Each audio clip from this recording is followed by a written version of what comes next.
नमस्कार, स्वागत आहे सर्वांचं आपल्या यूट्यूब चॅनलवरती। महाराष्ट्रातील संजय गांधी निराधार अनुदान योजनेतील सर्व लाभार्थ्यांसाठी ही व्हिडिओ अतिशय महत्त्वाची असणार आहे। सगळ्यात मोठी अपडेट आलेली आहे, ऑफिशियल अपडेट आहे, त्यामुळे नक्कीच हा व्हिडिओ महत्त्वाचा असणार आहे, स्किप करायचा नाही। महत्त्वाची माहिती पुढे तुम्हाला पाहण्यास मिळणार आहे। चला तर मग नेमकी काय आहे अपडेट, काय आहे माहिती जाणून घेऊया। त्यापूर्वी तुम्हाला एक विनंती असणार आहे, तुम्ही जर चॅनलवर पहिल्यांदा आला असाल तर नक्की चॅनलला सबस्क्राइब करून ठेवा, जेणेकरून या योजनेच्या सर्व नवीन अपडेट तुम्हाला वेळेवर पाहण्यास मिळतील। चला सुरुवात करू। संजय गांधी निराधार अनुदान योजनेतील सर्व लाभार्थ्यांसाठी, दिव्यांग लाभार्थी असतील, विधवा महिला भगिनी असतील, वृद्धपकाळ योजनेचे लाभार्थी असतील, श्रावणबाळ योजनेचे लाभार्थी असतील, या सर्व लाभार्थ्यांसाठी ऑफिशियल अपडेट आलेली आहे। महत्त्वाची सूचना आलेली आहे, नोटिफिकेशन आलेली आहे आणि ही सूचना, ही नोटिफिकेशन तुम्हाला माहिती असणं खूप गरजेचं आहे। आणि ही सूचना असणार आहे महाडीबीटी पोर्टल 2.0 या संदर्भात। नवीन अद्ययावत जे पोर्टल आहे त्या पोर्टल संदर्भात महत्त्वाची नोटिफिकेशन आहे।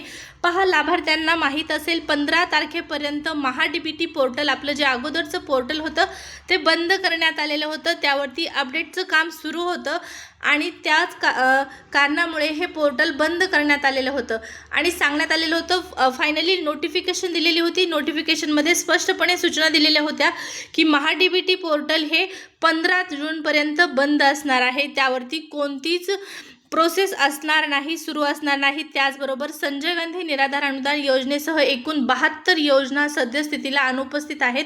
या योजनेवरती काम सुरू आहे आणि या योजनेचा डाटा नवीन पोर्टलवरती अपडेट करण्याचं काम सुरू आहे। त्याच कारणामुळे या ठिकाणी महाडीबीटी पोर्टल 2.0 वरती आपल्याला या संदर्भातली माहिती सुद्धा पाहण्यास मिळाली होती। कालच्या व्हिडिओमध्ये तुम्हाला माहिती दिलेली आहे मी की तुम्हाला तुमचं स्टेटस, तुमची माहिती, योजनेची माहिती कुठं तपासायची आहे। परंतु आज एक अत्यंत महत्त्वाची सूचना, महत्त्वाची नोटिफिकेशन आलेली आहे आणि ही नोटिफिकेशन नक्कीच तुमच्यासाठी इम्पॉर्टंट असणार आहे, तुम्हाला माहीत असणं गरजेचं आहे। तर नेमकी नोटिफिकेशन काय आहे पाहू शकता या ठिकाणी। महाडीबीटी 2.0 जे पोर्टल अद्ययावत स्वरूपात सुरू होत आहे किंवा जे आपलं डीबीटी पोर्टल आहे ते सुरू होण्यासाठीची आता आपल्याला काही काळ वाट पाहावी लागणार आहे। या डीबीटी पोर्टल संदर्भात प्रणाली स्थलांतर आणि संबंधित तांत्रिक कारणामुळे महाडीबीटी पोर्टलवरील सेवा दिनांक 21 जून 2026 पर्यंत तात्पुरत्या स्वरूपात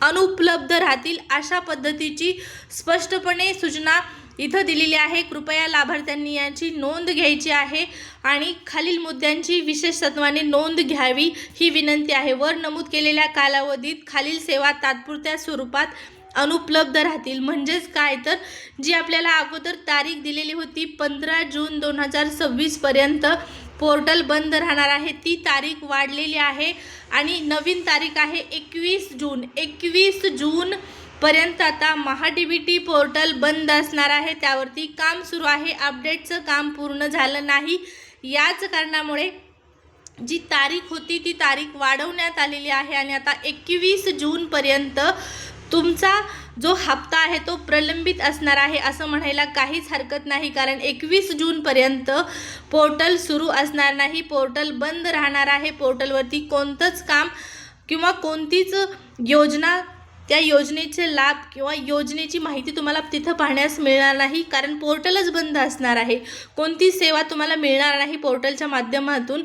याचाच अर्थ काय आहे, साध्या सोप्या सरळ भाषेत सांगायचं म्हणजे तर 21 जूनपर्यंत पोर्टल बंद आहे आणि त्या कारणामुळे तुम्हाला जो तुमचा जून महिन्याचा हप्ता आहे तो सुद्धा मिळणार नाही। ज्यावेळेस पोर्टल ऑफिशियलरित्या सुरू होईल त्यावेळेस मात्र आता आपल्याला जून महिन्याचा राहिलेल्या लाभार्थ्यांच्या खात्यामध्ये हप्ता जमा होताना, त्याची प्रोसेस जमा होताना पाहण्यास मिळणार आहे। 21 जूनला जर सपोज पोर्टल सुरू झालं तर त्या ठिकाणी आपल्याला 25 जूनपर्यंत पोर्टलवरती मेसेज पडण्याची शक्यता आहे आणि त्यानंतर वितरणाची प्रक्रिया सुरू होताना दिसणार आहे। जर थेट मेसेज आला, थेट डीबीटी झालं तर नक्कीच चांगलं असणार आहे। तारीख वगैरे भानगडीत न पडता ज्या पद्धतीने दिव्यांग लाभार्थ्यांना थेट अनुदान मिळालेलं आहे, थेट अनुदान लाभार्थ्यांच्या खात्यामध्ये जमा झालेलं आहे। त्याच पद्धतीने इतर जे लाभार्थी आहेत, विधवा महिला भगिनी असतील, वृद्धपकाळ योजनेचे लाभार्थी असतील, श्रावणबाळ योजनेचे लाभार्थी असतील, त्याचबरोबर जे दिव्यांग लाभार्थी आहेत ज्यांना हप्ता मिळालेला नाही, या सर्व लाभार्थ्यांना थेट अनुदान वितरण झालं तर नक्कीच चांगली बातमी असणार आहे।